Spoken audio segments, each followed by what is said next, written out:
Hello అండి, తాటి రొట్టె మొదటిసారి ట్రై చేశాను. చాలా టేస్టీగా వచ్చింది. మరి ఆ రెసిపీ మీకోసం. ఒక తాటిపండు పల్ప్ అయితే తీసుకోవాలి. ఒక తాటిపండుకు 1/4 కేజీ రవ్వ అయితే సరిపోతుంది. ఇప్పుడు బెల్లం వేసుకోవాలి. బెల్లానికి కూడా కొలతంటూ ఏమీ ఉండదండి. తాటిపండు స్వీట్గా ఉంటే బెల్లం తక్కువ పడుతుంది. తాటిపండు స్వీట్నెస్ అనేది తక్కువగా ఉంటే బెల్లం ఎక్కువ పడుతుంది.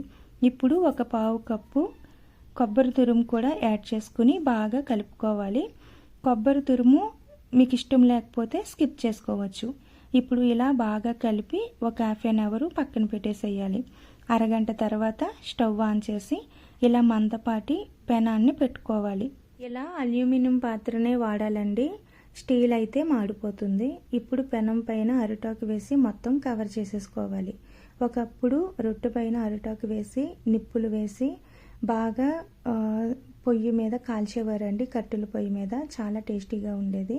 ఇప్పుడు మనకి కట్టెల పొయ్యి అనేది అవైలబుల్ లేదు కాబట్టి ఇలా వేసుకుంటే చాలా టేస్టీగా ఉంటుంది. ఇప్పుడు అరిటాకుల పైన నూనె అనేది బాగా అప్లై చేసుకోవాలి. ఇప్పుడు దీనిపైన మనం ముందుగా కలిపి పెట్టుకున్న పిండి ఉంది కదా, ఒకసారి బాగా కలిపి పెనం పైన వేసుకోవాలి. బాగా అడ్జస్ట్ చేసుకోండి. మరీ మందంగా కాకుండా మరీ సన్నంగా కాకుండా బాగా అడ్జస్ట్ చేసుకోవాలి. ఇప్పుడు రొట్టె పైన కొద్దిగా నూనె అనేది వేసుకుని మూత పెట్టేసుకోండి. సిమ్లోనే ఉడకాలండి, అస్సలు హై ఫ్లేమ్లో పెట్టకూడదు. మీకు రొట్టె ఉడికిందా లేదా అని ఈ విధంగా చాకుతో కానీ లేదా స్పూన్తో కానీ చెక్ చేసుకోండి. రెండో వైపును కూడా కాలాలి కాబట్టి తిరగేయాలి.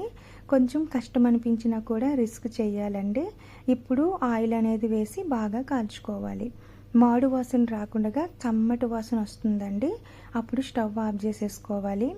బాగా చల్లారిన తర్వాత మీరు అట్టు అనేది ఈ విధంగా కట్ చేసుకోవాలి. నైట్ టైం వేసి మార్నింగ్ బ్రేక్ఫాస్ట్గా ఇచ్చేవారండి మా అమ్మ వాళ్ళైతే. చాలా బాగుండేదన్నమాట. ఇప్పుడు కూడా నాకు ఆ టేస్టే వచ్చింది నిజంగా, కట్టెల పొయ్యి మీద కాకపోయినా కూడా. మరి మీకు తాటి రొట్టె అంటే ఇష్టం ఉంటే ఈ యొక్క వీడియోని లైక్ చేయండి. అలాగే మరిన్ని వీడియోస్ కోసం మన ఛానల్ని సబ్స్క్రైబ్ చేయండి. Thanks for watching.